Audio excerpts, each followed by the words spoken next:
नमस्कार साथियों, स्वागत है आपके अपने YouTube channel Sanskrit education hub में। साथियों, अगर आप शिक्षक भर्ती की तैयारी कर रहे हैं तो आपके लिए ये जो वीडियो है वो अत्यंत ही महत्वपूर्ण होने वाला है, क्योंकि इस वीडियो में मैं आपके लिए लेकर आया हूँ मनोविज्ञान के जो अपने प्रकरण है अधिगम, चिंतन और अभिप्रेरणा, इस संबंधित कुल 25 प्रश्नों का संग्रह मैं आपके लिए लेकर आया हूँ, जो आपके लिए शिक्षक भर्ती में रामबाण साबित होने वाले हैं। तो आइए शुरू करते हैं अपने इस वीडियो को। आज का अपना प्रश्न है चिंतन समस्या समाधान संबंधी अव्यक्त व्यवहार है। चिंतन समस्या समाधान संबंधी अव्यक्त व्यवहार है। यह परिभाषा जो है किसने दी है? वैलेंटाइन ने, सिगमंड फ्रायड ने, मोहसिन ने या फिर गेरेट ने? तो इसका सही जवाब है मोहसिन ने। ये जो परिभाषा है कि चिंतन समस्या समाधान संबंधी अव्यक्त व्यवहार है, ये दी है मोहसिन ने। ऑप्शन नंबर अपना 3 सही है। अगला प्रश्न है अनुकूलित अनुक्रिया सिद्धांत का शैक्षणिक महत्व है। यानी कि अनुकूलित अनुक्रिया जो सिद्धांत है उसका शिक्षा के अंदर क्या महत्व है? शिक्षा में श्रव्य दृश्य सामग्री का प्रयोग इसी नियम पर आधारित है। भाषा के सीखने के लिए विशेष उपयोगी है। यांत्रिक तरीके से सीखने पर बल दिया है या पुनरावृत्ति पर बल दिया है या फिर सभी? तो इसका जवाब है सभी। विकल्प नंबर अपना 5 सही है। अगला प्रश्न है किस मनोवैज्ञानिक ने चूहों पर प्रयोग द्वारा यह सिद्ध किया कि सीखने के लिए पुनर्बलन आवश्यक है? कौन सा मनोवैज्ञानिक है जिसने यह अपना प्रयोग चूहों पर किया था और यह सिद्ध किया था कि सीखने के लिए पुनर्बलन की आवश्यकता होती है? सिगमंड फ्रायड ने, हल ने, स्किनर ने और पावलोव ने?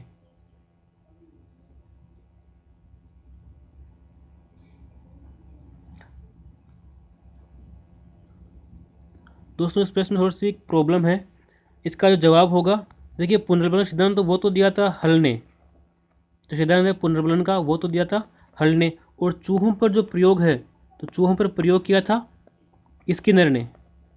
थोड़ी सी एक त्रुटि हो गई प्रश्न को टाइप करते वक्त, तो आप ध्यान रखें। तो पुनर्बलन का सिद्धांत है वो तो दिया था हल ने, और चूहों पर अपने जो प्रयोग हैं वो किए थे स्किनर ने। त्रुटि के लिए क्षमा प्रार्थी हूँ। अगला प्रश्न है रेखीय अभिक्रमित अनुदेशन के प्रवर्तक कौन है?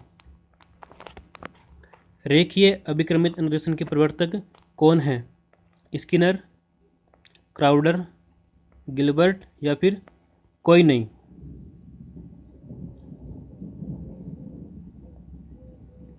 तो इसका सही जवाब है स्किनर। जो रेखीय अधिगम है वो दिया था स्किनर ने। किसने दिया था? स्किनर ने दिया था। और जो क्राउडर है उसने दिया था साखीय अधिगम, साखीय अभिक्रमित अनुदेशन। स्किनर ने तो दिया था रेखीय अधिगम, रेखीय अभिक्रमित अनुदेशन, और जो क्राउडर है उसने दिया था साखीय अभिक्रमित अनुदेशन। इसके नीचे मैंने ट्रिक भी दे रखा है। अपना अगला प्रश्न है किस प्रकार का अभिक्रमित अनुदेशन पाठ्यक्रम से के स्वामित्व पर बल देता है? किस प्रकार का अभिक्रमित अनुदेशन पाठ्यक्रम के स्वामित्व पर बल देता है? रेखीय, साखीय, मैथमेटिक्स या फिर कोई नहीं?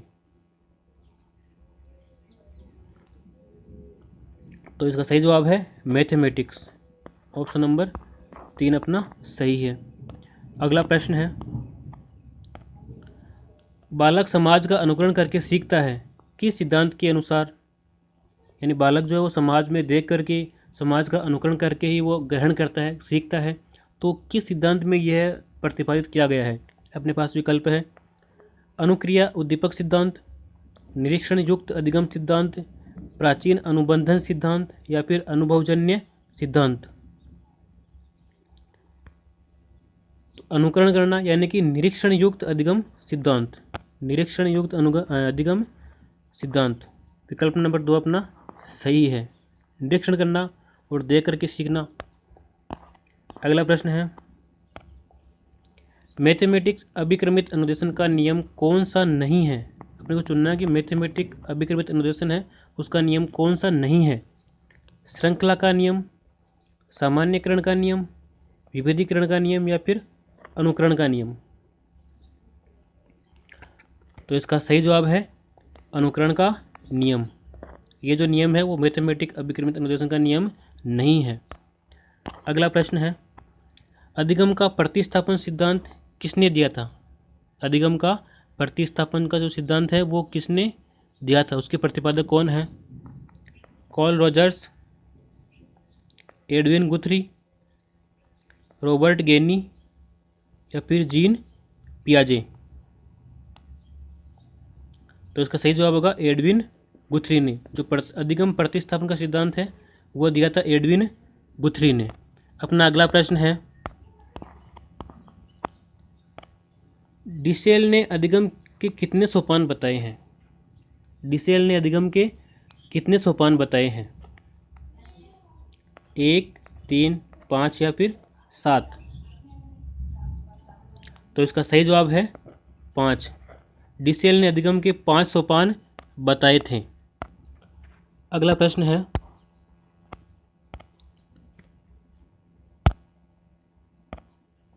अधिगम स्थानांतरण का अर्थ वर्तमान क्रिया पर पूर्व अनुभवों का प्रभाव होता है।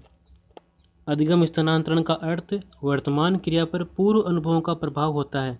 ये जो परिभाषा है वो किसने दी थी? एटकिंसन ने, हिलगार्ड ने, अंडरवुड ने या फिर स्किनर ने? तो इसका सही जवाब है अंडरवुड ने। अंडरवुड ने कहा था कि भाई अधिगम स्थानांतरण का अर्थ वर्तमान क्रिया पर पूर्व अनुभवों का प्रभाव होता है। एक और परिभाषा है, अधिगम स्थानांतरण में एक क्रिया का प्रभाव दूसरी क्रिया पर होता है। ये किसने कहा था? एटकिंसन और हिलगार्ड ने कहा था। अगला प्रश्न है, वातावरण के परिवर्तनों के अनुसरण द्वारा सीखना। वातावरण के परिवर्तनों के अनुसरण द्वारा सीखना, ये किसने कहा था? मर्फी, पील, सिगमंड फ्रायड या फिर गुडएनफ? तो इसका सही जवाब है पील। पील ने ये उक्ति कही थी। एक और परिभाषा है, नवीन ज्ञान तथा नवीन प्रतिक्रियाओं का आयोजन करने की प्रक्रिया अधिगम करने की प्रक्रिया है। ये किसने कहा था? तो ये कहा था वुडवर्थ ने। क्या कहा था? नवीन ज्ञान नवीन प्रतिक्रियाओं का आयोजन करने की प्रक्रिया अधिगम करने की प्रक्रिया है। दोस्तों, आप जो परिभाषा दे रखी है उसमें जो कीवर्ड है उन कीवर्ड को पकड़ो।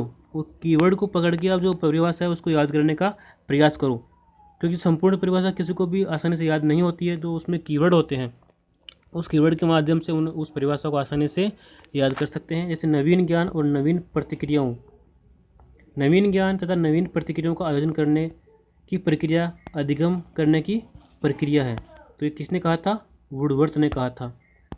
अगला प्रश्न है, अंकों, शब्दों व संकेतों से सीखना क्या कहलाता है? गत्यात्मक अधिगम, समस्या समाधान अधिगम, शाब्दिक अधिगम या फिर कोई नहीं? तो इसका सही जवाब है शाब्दिक अधिगम। विकल्प नंबर 3 अपना सही है। अगला प्रश्न है, उद्दीपक अनुक्रिया सिद्धांत का शैक्षिक महत्व है। उद्दीपक अनुक्रिया सिद्धांत का शिक्षा में क्या महत्व है? धीमी गति से सीखने वाले बच्चों के लिए उपयोगी है, अभ्यास के महत्व पर बल दिया गया है, पूर्व में की गई गलतियों से लाभ उठाकर सीखने में सहायक है, परिश्रम के प्रति सकारात्मक आशा का संचार करती है या फिर सभी? तो उद्दीपक अनुक्रिया का सिद्धांत है उसमें ये सभी शामिल है। इन सभी का शैक्षिक दृष्टि से महत्व है। अगला प्रश्न है, गेस्टाल्टवादी सिद्धांत का शैक्षणिक महत्व नहीं है। जो गेस्टाल्टवादी सिद्धांत है उस सिद्धांत का शिक्षा में कौन सा महत्व नहीं है? रचनात्मक कार्यों के लिए उपयोगी, किशोरावस्था के बालकों हेतु उपयोगी, गणित विज्ञान जैसे विषय के लिए अनावश्यक, या समस्या समाधान छात्र स्वयं करें इस पर बल देता है? तो किसका महत्व नहीं है शिक्षा के अंदर गेस्टाल्टवादी सिद्धांत का? तो इसका सही जवाब है गणित विज्ञान जैसे विषय के लिए ये सिद्धांत जो है वो अनावश्यक है। तो विकल्प नंबर अपना 3 इस सवाल का सही जवाब है। अगला प्रश्न है, किस सिद्धांत से समस्या समाधान विधि का जन्म हुआ? किस सिद्धांत के द्वारा समस्या समाधान विधि का जन्म हुआ? उद्दीपक अनुक्रिया सिद्धांत, अनुक्रिया उद्दीपक सिद्धांत, सूझबूझ का सिद्धांत या फिर क्रिया प्रसूत का सिद्धांत? तो इसका सही जवाब है सूझबूझ का सिद्धांत। अगला प्रश्न है, किस मनोवैज्ञानिक ने गुड़िया और जोकर पर अपना प्रयोग किया था? कौन सा मनोवैज्ञानिक है जिसने जो अपने प्रयोग हैं वो गुड़िया और जोकर पर किए थे? सिगमंड फ्रायड ने, अल्बर्ट बांडुरा ने, स्किनर ने या फिर गिलबर्ट ने? तो इसका सही जवाब है अल्बर्ट बांडुरा ने।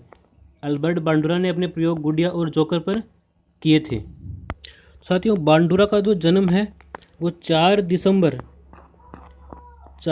1925 ईस्वी को हुआ था कनाडा में। कनाडा के अंदर एक जगह है जिसका नाम है अल्बर्टा, जिसका नाम है अल्बर्टा। तो अल्बर्टा में इनका जन्म हुआ था। तो इसी कारण इनका जो सिद्धांत है उसको बांडुरा का अधिगम सिद्धांत कहा जाता है। अल्बर्टा के ऊपर इनका जो सिद्धांत है, इसी कारण इसका जो सिद्धांत है उसको बांडुरा का सिद्धांत, अल्बर्ट बांडुरा का सिद्धांत कहा जाता है। और अपना अगला प्रश्न है, उपलब्धि अभिप्रेरणा से तात्पर्य श्रेष्ठता के विशेष स्तर को प्राप्त करने की इच्छा से है। उपलब्धि अभिप्रेरणा से तात्पर्य श्रेष्ठता के विशेष तथ्य को प्राप्त करने की इच्छा से है। यह किसने कहा था? फर्नाल्ड ने, अल्बर्ट बांडुरा ने, स्किनर ने या फिर गिलबर्ट ने? तो इसका सही जवाब है फर्नाल्ड ने। अपना अगला प्रश्न है, किस सिद्धांत का अन्य नाम सुखवादी सिद्धांत है? मनोविश्लेषण सिद्धांत, मनोरंजन सिद्धांत, मनोलैंगिक सिद्धांत या फिर मनोसामाजिक सिद्धांत? तो इसका सही जवाब है मनोविश्लेषणात्मक सिद्धांत। इस सिद्धांत का अन्य नाम क्या है? सुखवादी सिद्धांत। और ये जो सिद्धांत है वो किसने दिया था? सिगमंड फ्रायड ने। सिगमंड फ्रायड ने सिद्धांत दिया था मनोविश्लेषण का सिद्धांत। अगला प्रश्न है, मृत्यु तुल्य मूल प्रवृत्ति को मनोविज्ञान की भाषा में क्या कहते हैं? मृत्यु तुल्य मूल प्रवृत्ति को मनोविज्ञान की भाषा में क्या कहा जाता है? इरोज, लिबिडो, थैनेटोस या फिर कोई नहीं? तो जो मृत्यु मूल प्रवृत्ति है उसको मनोविज्ञान की भाषा में कहते हैं थैनेटोस। क्या कहते हैं? थैनेटोस। विकल्प नंबर अपना 3 सही है। अगला प्रश्न है, इलेक्ट्रा ग्रंथि का विकास होता है लड़कों में, लड़कियों में, चूहों में या फिर किसी में नहीं? तो ये जो इलेक्ट्रा ग्रंथि है इसका विकास होता है लड़कियों में। विकल्प नंबर 2 अपना सही है। अगला प्रश्न है, निर्मितवाद दर्शन शास्त्र की किस शाखा से संबंधित है? निर्मितवाद दर्शन शास्त्र की किस शाखा से संबंधित है? तर्क मीमांसा, ज्ञान मीमांसा, नीति मीमांसा या फिर उपरोक्त सभी? तो इसका सही जवाब है ज्ञान मीमांसा। जो दर्शन है अपना निर्मितवाद दर्शन, वो शाखा है जो ज्ञान मीमांसा शाखा से संबंधित है। अगला प्रश्न है, अभिप्रेरणा वह शारीरिक व मानसिक दशा है जो किसी कार्य को करने के लिए प्रेरित करती है। अभिप्रेरणा यानी कि मोटिवेशन वह शारीरिक और मानसिक दशा है जो किसी कार्य को करने के लिए हमें प्रेरित करती है, हमें प्रोत्साहित करती है। ये परिभाषा किसने दी थी? मैस्लो ने, मैकडूगल ने, सिगमंड फ्रायड ने और गुडनैप ने? तो ये जो परिभाषा है वो दी थी मैकडूगल ने। तो ऑप्शन नंबर 2 अपना सही है। अगला प्रश्न है, अधिगम की सफलता का मुख्य आधार माना जाता है दंड व आरोप, पुरस्कार व प्रशंसा, लक्ष्य की प्राप्ति की उत्कृष्ट इच्छा या अधिकारी बनने की इच्छा? जो अधिगम की सफलता का जो मुख्य आधार है वो किसको मानते हैं? तो इसका सही जवाब है लक्ष्य प्राप्ति की उत्कृष्ट इच्छा। अगला प्रश्न है, मुख्यतः अधिगम के कितने प्रकार हैं? अधिगम के कितने प्रकार होते हैं? 1, 2, 3 या फिर 4? तो इसका सही जवाब है 3। अधिगम के 3 प्रकार होते हैं।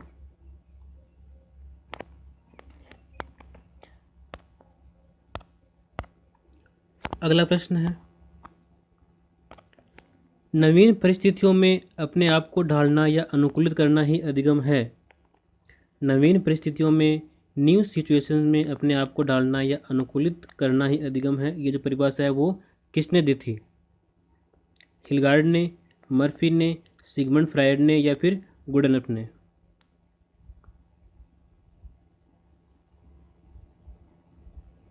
तो इसका सही जवाब है हिलगार्ड ने। ये परिभाषा दी है हिलगार्ड ने। विकल्प नंबर 1 अपना बिल्कुल सही है। तो मुझे उम्मीद है आपको ये वीडियो अत्यंत ही पसंद आया होगा। अगर वीडियो पसंद आया तो प्लीज़ लाइक, शेयर और सब्सक्राइब जरूर कर दें। धन्यवाद।